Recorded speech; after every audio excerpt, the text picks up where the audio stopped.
Život študenta je veľmi náročný. Nikdy sa nezastaví a nemá čas ani na to, aby sa poriadne porozprával so svojimi priateľmi. Nemôže ani spať, stále má kopec neodkladných povinností. Vyzeráš veľmi unavene. Nebodaj si sa učila? Nie. Neučila som sa. A ty si strávila dnešnú noc?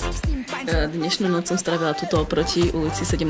novembra v jednom nemenovanom podniku. Potýka sa s existenčnými problémami. Erika, čo hovoríš na ekonomickú krízu a jej dopad na nedostatok toaletného papiera na toaletách Prešovskej univerzity?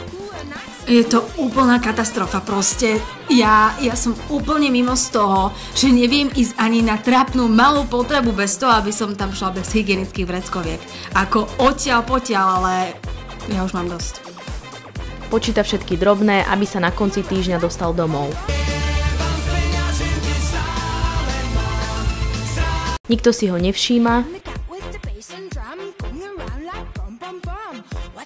nepočúva. Rea. Michala! On sám občas nevie, kde je Sever. On čo je dekán? Studentovi tak nezostáva iné, len sa smiať sám na sebe. Práve sa nachádzame na pôde Prešovskej univerzity. Nachádzame sa v 105, ktorá je profesionálne vybavená rôznymi zariadeniami na strihanie akýchkoľvek reportáží. Pýtame sa študentov, ako sa cítia v tomto profesionálnom prostredí. Ľudská! Super. Pracujem, nerušte ma. Katka? Ja som spokojná až na to, že to niekedy nefunguje. A niečo vtipnejší? Nie. Janka? I love somebody.